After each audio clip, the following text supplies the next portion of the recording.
Muito obrigado, Sr. Presidente, Sr. Presidente da Câmara, Dr. Jorge Abreu. Eu começaria por agradecer a sua disponibilidade e a sua presença hoje aqui nesta comissão de inquérito e prestar aos portugueses os devidos esclarecimentos que se impõem. Antes de iniciar a nossa ronda de questões, relembramos a trágica memória dos incêndios ocorridos no mês de junho de 2017, que deixaram uma enorme perda ao nível da floresta, propriedades agrícolas, infraestruturas, empresas, habitações e, principalmente, em termos de vidas humanas. O objeto da presente comissão prende-se com o apuramento das responsabilidades políticas no processo de atribuição de apoios na sequência dos incêndios ocorridos em junho de 2017. No sentido de transformar, não no sentido de transformar as vítimas em criminosos, como já ouvi nesta comissão, mas sim para garantir que as vítimas não são duplamente vítimas, ou seja, vítimas de uma grave tragédia dos incêndios e vítimas da incorreta gestão dos apoios e da ajuda humanitária. Esta também é assim uma forma de homenagear as vítimas, garantindo-se o apuramento da verdade e que se corrija o que eventualmente não tenha corrido menos bem.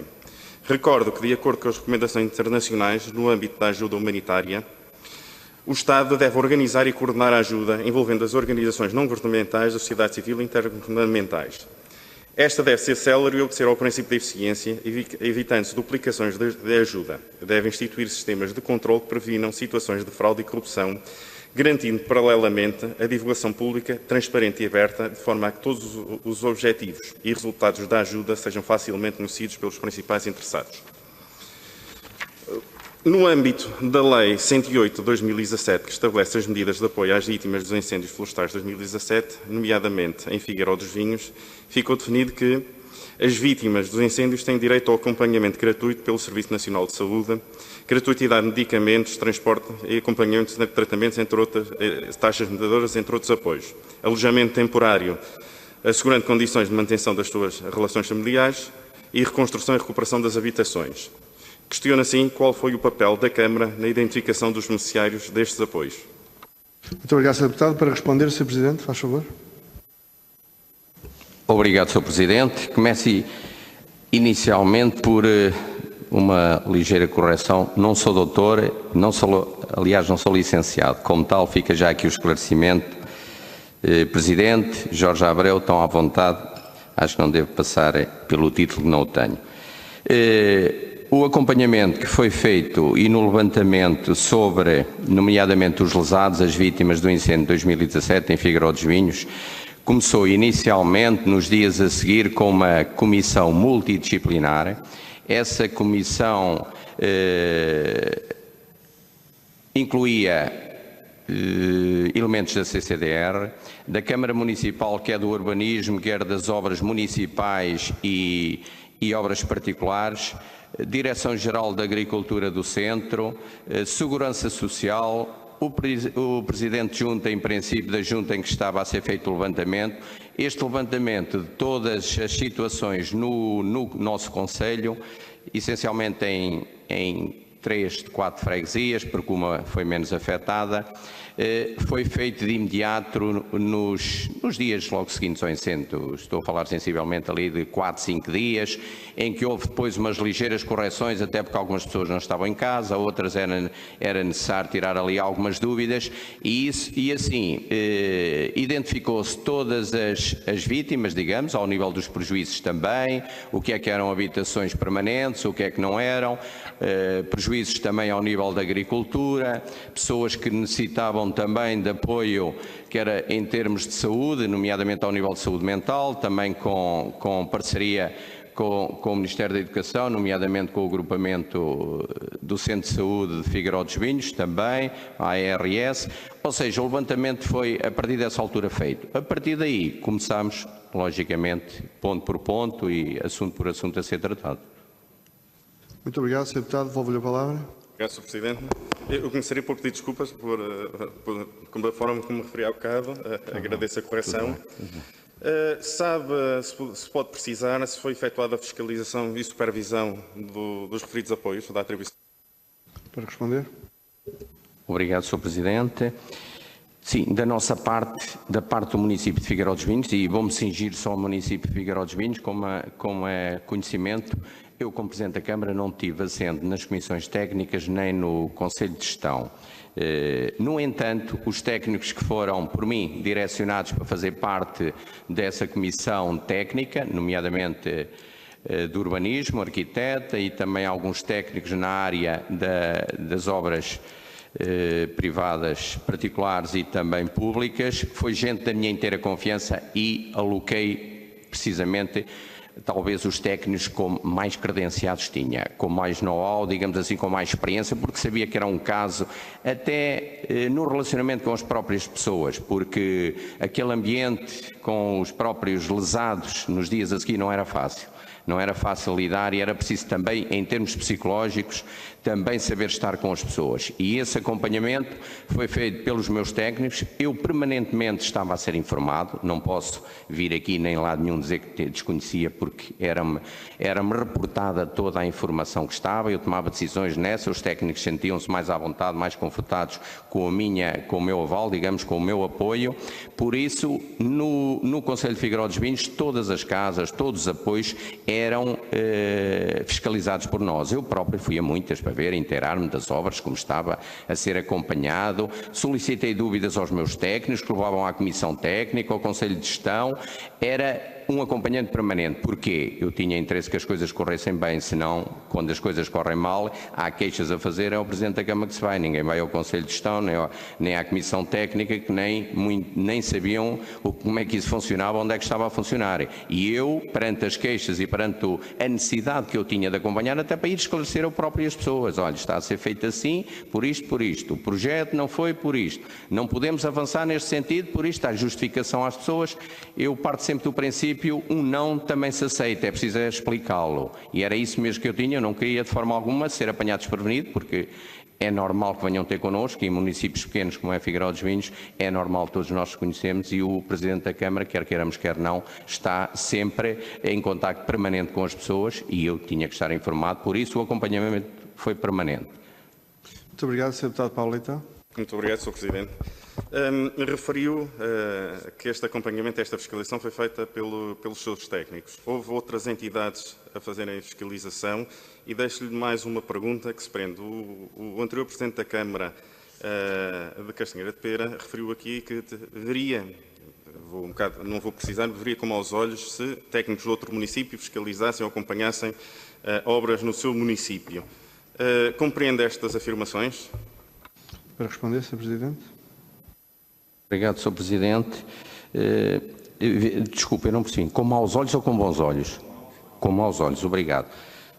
Eu, da minha parte, não via com maus olhos nenhuns, até nem sei se os técnicos às vezes escondiam, por exemplo, os concelhos confinam uns com os outros, às vezes ir ver uma casa no meu concelho, mas logo 200 metros à frente é o Concelho Castanheiro de Pedrógão, e os técnicos às vezes iam juntos e inteiravam-se. Acho que eles faziam isso. Eu, logicamente, nunca fui fiscalizar por iniciativa própria as obras dos concelhos vizinhos, mas os técnicos, agora não me chocava nada, muito pelo contrário, até eu, da minha parte, até gostava que viessem ver as obras, acompanhar, até para trocarmos algumas impressões que eu trocava, nomeadamente com o Presidente da Câmara de Castanheira de Pera e na altura com o atual de Pedrógão Grande, Valdemar Alves também, e o Fernando Lopes, trocávamos muitas impressões no sentido de acertarmos, ser mais assertivos. Ou seja, alguns problemas de um lado podiam ser os problemas também no outro concelho, e assim estávamos mais familiarizados com as situações e éramos mais, digamos assim, transversal e tomávamos decisões, no fundo, coerentes uns com os outros.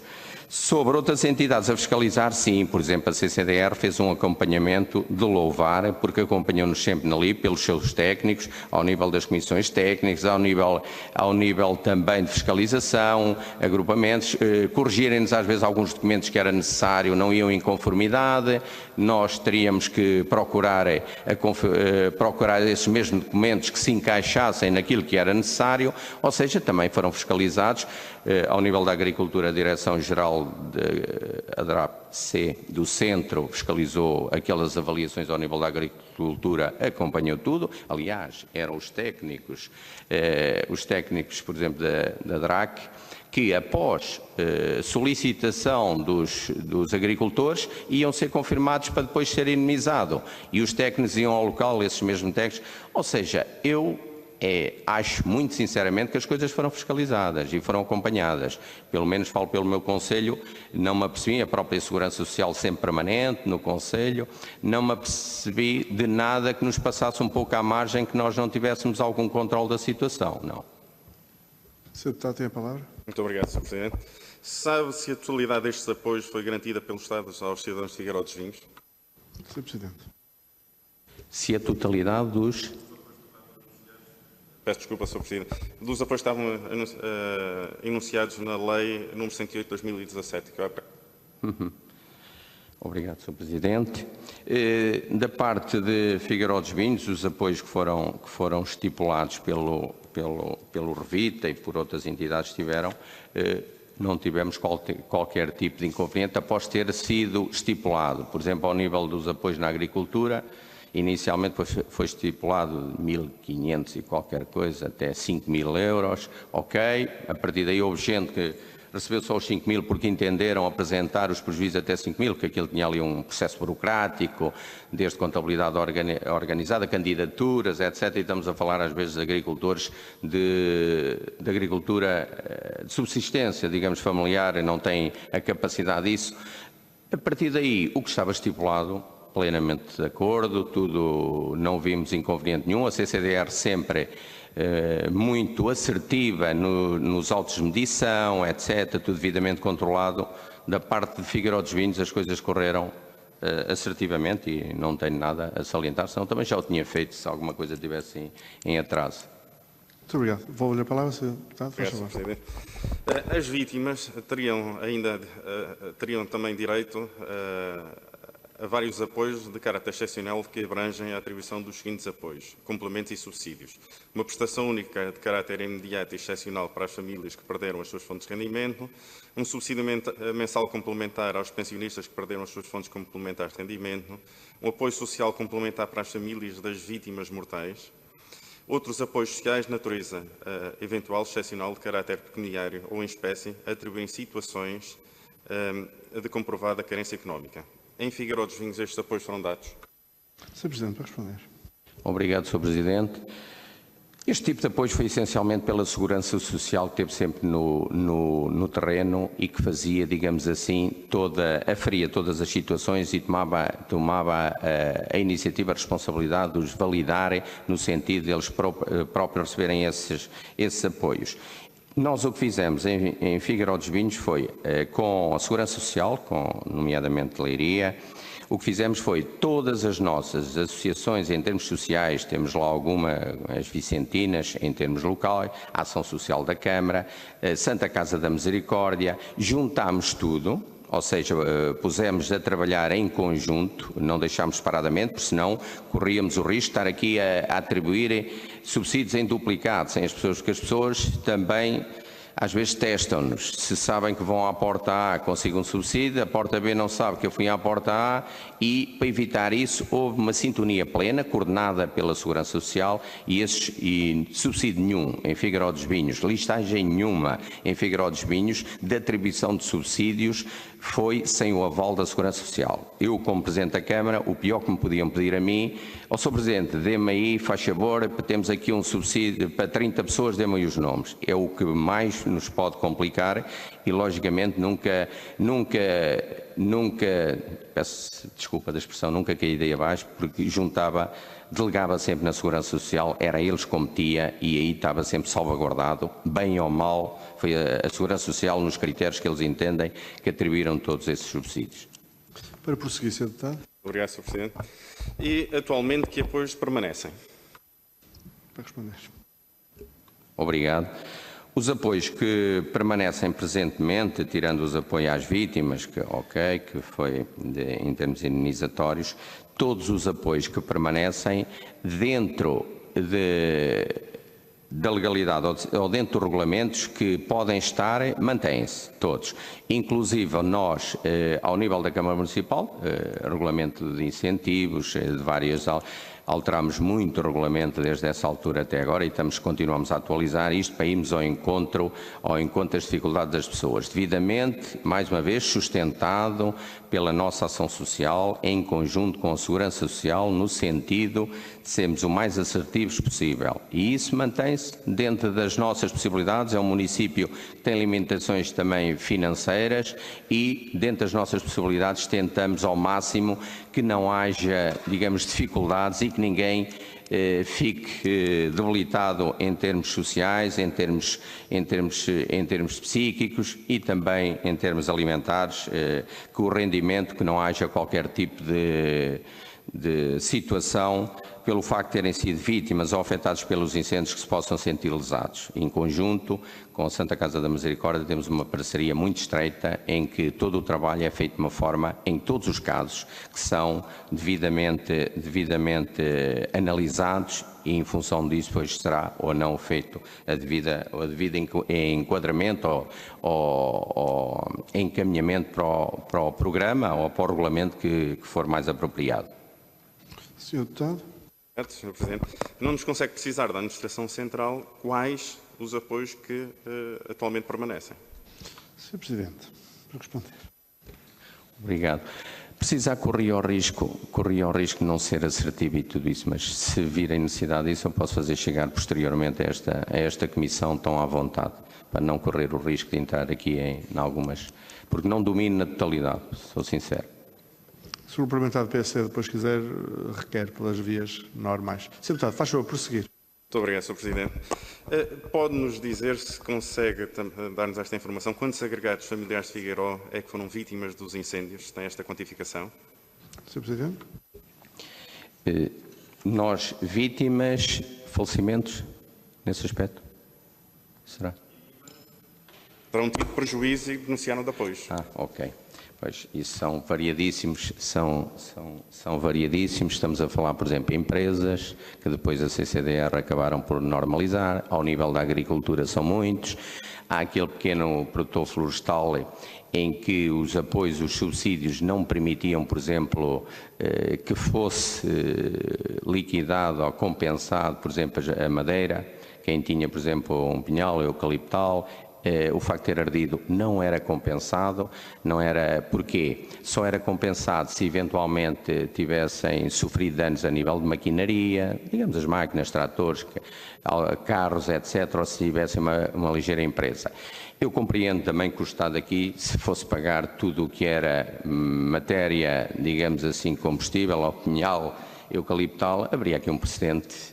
Nunca mais, digamos, uma caixa de Pandora, nunca mais conseguia ao nível do país, e eu compreendo que teve que haver aqui algum critério para futuramente continuar a ter esse critério, como teve, por exemplo, no passado 4 meses, no incêndio também bastante grande de 15 de outubro, de Oliveira do Hospital a Coimbra, uma passagem ali pelo Pinhal de Leiria, também onde também foram cerca de 44 vítimas, 10 vezes mais em relação ao nível da dimensão territorial em relação ao Figueiró e Castanheira, e também 10 vezes mais, tanto quanto sei, em valores de prejuízo. Ou seja, o Estado teve que ter uma conduta transversal, como é lógico, abrindo uma exceção na nossa região, e houve esses prejuízos, houve prejuízos da agricultura, houve prejuízos, por exemplo, das pessoas das segundas habitações, as que não eram permanentes, em que pensou-se inicialmente que seriam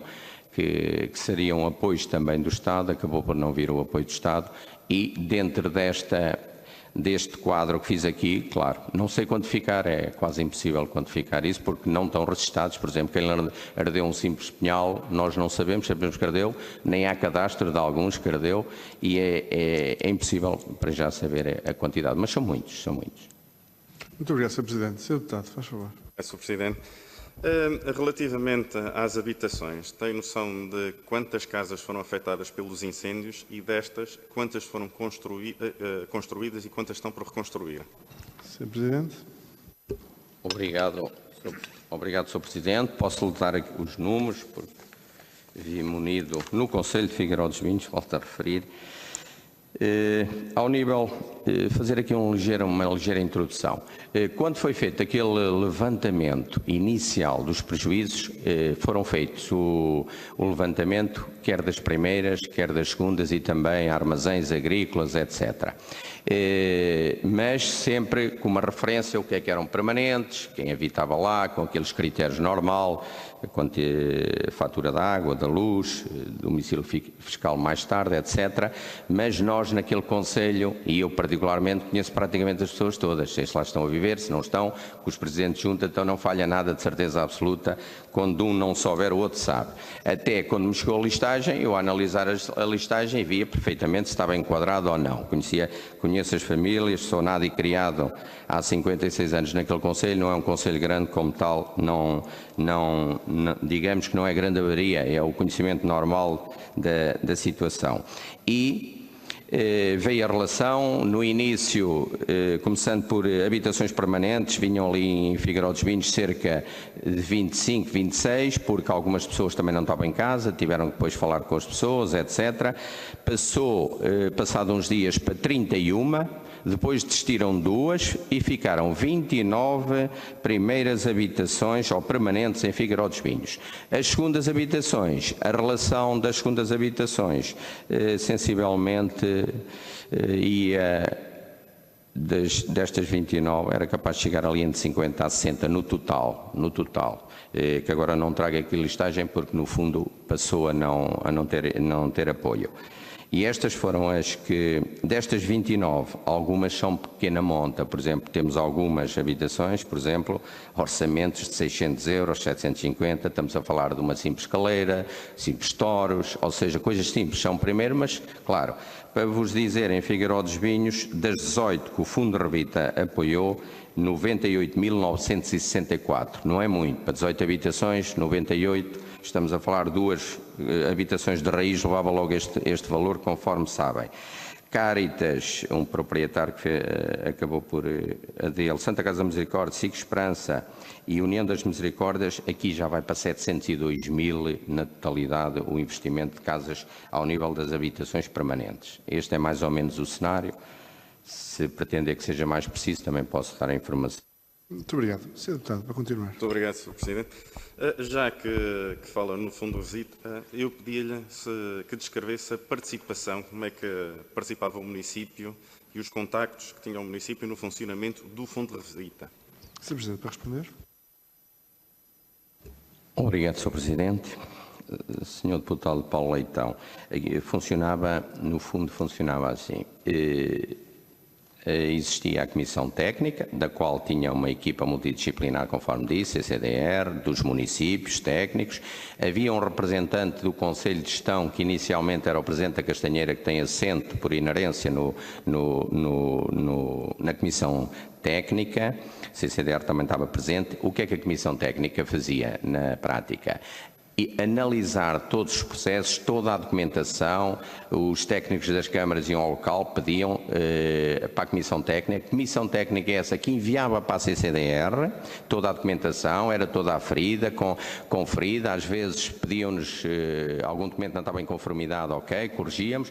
No fim do processo, estar devidamente instruído, digamos, e verificado pela CCDR e a Comissão de Gestão, onde a Comissão de Gestão dava a ordem de pagamento, era assim que funcionava. Pronto, na prática era mais ou menos isto, tirando uma outra situação que pudesse ser ligeiramente diferente. Muito obrigado, Sr. Deputado. Sr. Presidente, muito obrigado. Alguma vez participou em alguma reunião do Fundo Revita? Eu pergunto-lhe isto porque sei que no mandato, quando o representante das autarquias era o Presidente da Câmara de Castanheira Pera, ele disse aqui que o senhor é que estava como o seu substituto. A Presidente da Câmara de Castanheira Pera referiu-me também nesta comissão que ia a reuniões da Comissão Técnica para se inteirar, por isso eu faço-lhe esta pergunta. Faz favor para responder. Obrigado, Sr. Presidente. Disse bem, o Presidente da Castanheira era o nosso representante e tinha assento na Comissão Técnica. Eu nunca tive nenhuma vez na Comissão Técnica e fiz de deliberada consciência e foi com essa intenção mesmo, porque vi que aquilo era um ambiente que, por vezes, os técnicos sentiam-se um pouco coagidos se nós estávamos, porque a nossa ânsia perante as pressões que foram muitas da parte das pessoas, não era o fundo de rebita. Sr. Presidente, tenho a minha casa sem telhado, como é que eu arranjo? Era a nós que nos vinham dizer. Eu estando na Comissão Técnica, quer queiramos, quer não, acabava por influenciar os meus técnicos. Eu o que dissesse, e com todo o respeito pelos meus técnicos, são pessoas altamente qualificadas, mas se eu fizesse questão que era assim, eu até acredito que podia arranjar ali uma maneira de enviosar a decisão. Por esse motivo, e tinha total confiança neles, sabia que estava perfeitamente à vontade, em termos técnicos, mais à vontade do que eu só tenho o poder de decisão, o conhecimento eles tinham e traziam-me toda a sequência da reunião e tudo o que se passava na reunião eu sabia, não posso ser que desconhecia, fosse o que fosse sobre os assuntos. No entanto, foi isso que eu fiz, não participei porque acho que não tinha que participar, para não influenciarem. A senhora Presidente da Castanheira de Pera, compreendo que ela tenha participado porque ela iniciou um mandato. Ao iniciar um mandato para ela isto era tudo novo e já levávamos de processo, levávamos cerca de 4 meses, as eleições de outubro, junho, 4 meses. Ou seja, ela caiu ali sem ter conhecimento, acredito, com alguns técnicos não os conhecendo, a senhora caiu ali novo, nunca foi vereadora, nunca esteve ali, era complicado. E ela inteirou-se, assistiu a muitas comissões técnicas com o sentido de se inteirar do que é que estava a passar. E, pura e simplesmente, foi. Para prosseguir, Sr. Deputado, faz favor. Muito obrigado, Sr. Presidente. Então, percebendo daquilo que nos respondeu, sendo o Conselho de Gestão o órgão de gestão que tomava as decisões e a Comissão Técnica um órgão técnico, eu pergunto-lhe, o primeiro representante dos municípios foi o Presidente da Câmara de Castanheira de Pera, depois foi o Presidente da Câmara de Pedrógão e a seguir é um chefe de divisão da Câmara a que preside. Por que é que tomou esta decisão? Sr. Presidente, para responder. Obrigado, Sr. Presidente. Essa decisão, mais uma vez, não caiu, não foi por acaso. Não foi por acaso, isto foi o seguinte, foi o Sr. Fernando Lopes, nós nomeámos porque era o autarca, o critério foi este, era o autarca que estava há mais tempo. Estava em final de mandato, estava no último mandato e eu e o Valdemar Alves reconhecemos e foi assim que o convencemos. Fernando, ao pé de nós estamos a começar, tu estás em final de mandato, tinha sido vice-presidente, o anterior presidente, durante cerca de 8 ou 10 anos, tinha uma experiência muito alargada autarca e fazia sentido que fosse ele a estar lá. Aceitou, foi. De seguida, ele não pôde candidatar-se, ok, as eleições, saiu, teve de sair. Depois, eu era vice-presidente, mas não implicava que fosse, tinha que aceitar, tudo bem. Nós chegámos à conclusão que o Valdemar Alves, até por alguma manifestação, porque ele tinha muitos casos. Eu praticamente tinha os casos no final de outubro tudo resolvido. Era só questão em obra, porque isto não tem nada a ver no Conselho de Figueiró dos Vinhos, com o que se passou em Pedrógão Grande e Castanheira de Pera. Figueiró dos Vinhos, como estão a ver, temos 29 casas de primeira, se calhar Castanheira tem algumas 80 ou 90 e Pedrógão tem algumas 140. É só, isto não, sem precisar os números, mas só para verem a dimensão. Eu, em outubro, praticamente tinha tudo orientado no sentido, era só a execução de obras. O Valdemar Alves tinha lá os processos dele, era muito Pedrógão, foi por isso que se viu. Ele estava dentro dos assuntos, conhecia muita realidade daquilo e foi por isso que ele foi. Quando o Valdemar Alves acabou por sair, passado um ano, mais ou menos 9 meses, um ano, eu entendi-me ter um chefe de divisão de obras da Câmara Municipal, porque ele é engenheiro civil, tem uma tarimba muito acima da média, aqueles processos eram muito a nível de engenharia civil e de legislação. E eu que disse, convenci-o, vai representar os municípios, nomeadamente a Câmara de Figueiró dos Vinhos, pela tua experiência, porque isso aí vai ser uma mais-valia nesse sentido técnico, porque tem a capacidade e foi no pior período, foi no período que houve mais investigações, etc., e com o apoio jurídico que a Câmara estava a dar, porque também era necessário uma pessoa quer a nível de engenharia civil, técnico, quer a nível de legislação. Eu só não fui, porquê? Porque ainda hoje entendo que quando o regulamento do Revita foi feito, as câmaras, no Conselho de Gestão não deviam estar os presidentes de Câmara. E isto que ainda hoje prevalece e se calhar tem sido assim, evitávamos muitas chatices ou muitas dúvidas que existem, não digo que são chatices, evitávamos isso, porque acho que nós devíamos estar à parte. Devíamos deixar tecnicamente alguém analisar todas as situações e não nós, porque quer queiramos o que eu já disse, quer não, temos a pressão das pessoas. São pessoas que nos conhecem, são pessoas, quer queiramos, quer não, por muita isenção que nós possamos ter, acabamos de ser influenciados, até pela amizade, pelo conhecimento, às vezes com sentido de pena, e deixamos de tomar decisões assertivas. E eu nessa perspectiva, e também porque sabia, eu nomeando a ele, que ficava muito mais bem em termos técnicos do que estar lá eu, sinceramente, sem qualquer dúvida. No entanto, quando estava, tinha todo o conhecimento, todo atas, tudo, comunicava-me tudo, ok, dava-me conhecimento pacífico. Não posso dizer que estou aqui, não foi nada comigo e não tem nada, não, muito pelo contrário, estou aqui, eu como costumo dizer, enquanto Presidente de Câmara, quando correr mal, isso ninguém no Conselho, ninguém tenha dúvidas, eu vou à frente. Quando correr bem, posso não ser eu levar a bandeira à frente, mas quando correr mal, não empurro para ninguém, sou eu que dou a cara e estou lá sempre. Por isso, quem esteve lá no Conselho de Gestão, em substituição da Câmara, foi porque eu entendi que era a melhor pessoa. E tanto é, em reuniões recentemente com o Presidente do Revita, Dr. Rui Fiolhais, do Instituto de Segurança Social, o que me referiu que foi, sem dúvida, uma mais-valia a forma como trabalhar na parte final, dada a exigência. E isso vem-me dar razão, ok, porque se eu lá estivesse, possivelmente as coisas não tinham funcionado tão bem. Sr. Deputado, que toma a palavra, faz favor. Obrigado, Sr. Presidente. Mas, verificando a lógica do próprio regulamento, assim como na sua autarquia, tem a componente técnica que está na sua dependência, neste caso o chefe da divisão, e depois tem a componente de gestão da própria autarquia. Penso que aqui até seria um paralelismo, a componente no Conselho de Gestão e depois a componente técnica na Comissão Técnica. Mas pegando neste regulamento do Fundo do Revita, e já que manifestou aqui a discordância neste ponto, questiono se participou na elaboração do mesmo regulamento. Faz favor, Sr. Presidente. Sr. Deputado, o Presidente, por inerência, o nosso representante na Comissão de Gestão é quem tem assento na Comissão Técnica. Por isso, ok, quem estivesse não podia ser ele num lado e ele no outro. A participação neste regulamento não foi direta, ou seja, não nos sentámos todos ali e nossa participação, ok, chegou-nos um pouco também, Governo, CCDR, nomeadamente o Presidente do Revita, é natural, Dr. Rui Fiolhais, que tenha tido ali uma participação muito ativa. Agora, da minha parte, a parte da Câmara, não, no fundo, não digo que nos foi imposto. Nós concordámos, logicamente, não manifestámos nada, mas não trabalhei diretamente no fundo, Deputado no Pauleta. Muito regulamento. obrigado. É que foi transmitido nesta comissão, pelo anterior Presidente da Câmara de Castanheira de Pera, que o projeto de regulamento terá vindo de um gabinete ministerial.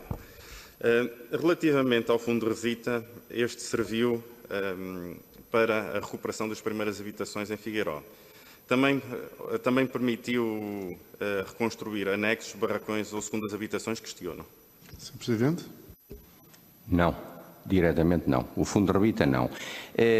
Houve aqui, mas a nível privado, por exemplo, eu sei que a Santa Casa da Misericórdia de Lisboa, por iniciativa deles, iam além, mas claro, aí tudo bem, davam-nos conhecimento, diziam, Sr. Presidente, vou fazer ali no lugar da Coelheira, que eles adotaram aquela aldeia, adotaram. A Santa Casa da Misericórdia de Lisboa tem uma particularidade, adotaram uma aldeia em cada dos concelhos e reconstruíram ali o que havia, independentemente do custo, e foram para além do que não se tinham que reger pelo regulamento do Revita, ok? Enquanto eles entendessem, tudo bem, para nós. Agora, do Fundo de Revita, não, porque estava estipulado, era de acordo com os projetos, de acordo com a implantação que estava, dos registros, claro, não se ia agora uma pessoa que tinha um T1, de um momento para o outro, aparecia com um T5 ou com um C6, isso, claro, em princípio não fazia sentido, até porque tecnicamente não passava, como é lógico. Muito obrigado. Sr. Deputado, faz favor. Obrigado, Sr. Presidente. Tem conhecimento de segundas habitações ou habitações em ruína que tenham sido tratadas como primeiras habitações? No âmbito do Fundo? Sr. Presidente. No âmbito do Fundo de Revita? Não, eu falo no meu Conselho, não, de certeza absoluta. Devolvo-lhe a palavra, Sr. Deputado. Muito obrigado, Sr. Presidente. Não existindo nada na lei que excluísse a priori as segundas habitações, porque é que estas candidaturas, se existiram no Conselho de Figueiró dos Vinhos, não foram aceitas? Sr. Presidente, faz favor. Obrigado, Sr. Presidente. Eu, muito sinceramente, compreendo quem tenha feito outro entendimento disto. Porquê? Porque, inicialmente, o que se referia a habitações, recuperação. E naqueles dias iniciais, eu, como Presidente, e uma catástrofe daquelas que chegou, pensava lá em primeiras ou segundas habitações, que queríamos era recuperar e orientar as pessoas e acompanhar as pessoas. No entanto, o levantamento foi feito tudo. Depois, começou-se a ver o que é que era mais permanente, prioritário, e então, para as primeiras habitações, porque as pessoas, muitas tiveram que ficar alojadas fora de casa, segurança social, em pensões, noutros sítios, a custearem, e tinha que ser dado andamento a essas casas que eram prioritárias. Outra situação é uma segunda habitação em que há um morador que está aqui, por exemplo, em Lisboa, vai lá todos os meses, tem lá a casa, mas vive essencialmente aqui, não fica, digamos assim, na rua, como se costuma dizer. Era prioritário as primeiras. Fez a triagem das primeiras, ok, para se dar seguimento a isso, e foi assim que as coisas foram levantadas, sempre com a informação, e eu também dei informação a muita gente, para já vão estas, as primeiras, as segundas, ainda não temos o ok final, mas a perspectiva é de também arranjar as segundas. E isto foi andando, nomeadamente, em reuniões com muita frequência com membros do Governo, CCDS, se calhar 2 por semana, com membros do Governo nós tínhamos naquela zona, o apoio foi total. Não podemos dizer que ficámos desprezados, que ninguém, muito pelo contrário. Acho que até eu muitas vezes dizia que a pressão ao nível do trabalho que já ia para além do que era humanamente aceitável, tal era as situações que nós tínhamos que dar andamento, se não perdíamos, digamos assim, o timing necessário para isso. As segundas ficaram, só que depois eu notei a avaliação, por exemplo, para as primeiras habitações, porque no meu concelho era relativamente baixo, mas Pedrógão, nós estávamos a falar em cerca de, não sei se na altura, 25 a 30 mil, 25 a 30 milhões, só para as primeiras. E isto, porque foi feito o levantamento das situações, e isto notei dentro dos governantes, nomeadamente o Ministro das Infraestruturas e do CCDR, se calhar não estavam à espera que no fim de quantificado o valor fosse tão alto. Ok, sim senhora, foi-se por ali, primeiras sempre, dizendo às pessoas, segunda habitação, vamos com calma, o Governo há de dizer alguma coisa sobre isso. No entanto, também há aqui uma situação, não é fácil, quando as pessoas estarem à espera, e eu debati-me com algumas situações que é assim, por exemplo, o telhado, uma segunda habitação, e a pessoa chegava-me lá ao gabinete, sou Presidente, e chove-me lá dentro, eu não posso deixar, tem lá as coisas, como é que era a segunda habitação? Qual era a perspectiva do Presidente da Câmara e tecnicamente informado? Sim senhor, olha, nós vamos emprestar uma lona ou vamos cobrir aquilo, não podemos arranjar, logicamente, porque não estava nas primeiras, uma lona para não entrar a água e os seus bens não se estragarem. Claro, isto não durava toda a vida, a pessoa teve que partir, uma vez que não vem o apoio, partiu para recuperar a pessoa, se não estragava os bens. Vejam que às vezes o Presidente da Câmara e a estrutura também se confronta com estas situações. No entanto, as primeiras avançaram, começaram as obras pelo valor, quando, passado 4 meses, quando foi o incêndio de 15 de outubro, foi muito idêntico ao nosso, e os valores 10 vezes mais no valor, notei perfeitamente, isto foi uma conclusão minha, pessoal, não quer dizer que corresponda à verdade, longe disso, mas notei que o discurso em relação às segundas, sim, vai aparecer qualquer coisa, e apareceu. Verdade seja dita, o Governo aqui, mais uma vez, cumpriu. Só que imputou aos municípios o custo dessa colaboração nas segundas habitações. O meu município, eu quando cheguei à Câmara Municipal há 7 anos, vai fazer 7 anos, com uma dívida para a dimensão do município, em que abraços com saneamento financeiro durante 6 anos, foi dobrado agora, em que só para a banca era 1 milhão por ano, isto é significativo, podem pensar que é pouco, mas num orçamento de 10 milhões, em que só para salários e custos com encargos bancários era 60%, vejam, sobra 40% para as despesas fixas, despesas que estou a falar como gasóleo, etc., outras coisas, manutenção, e para investimento. Estão a ver o que é partir para um apoio para segundas habitações quando o município não tem sequer possibilidade de manter o que tinha. E o Governo aqui cumpriu e veio esse plano, esse financiamento ir à banca, só que dependeu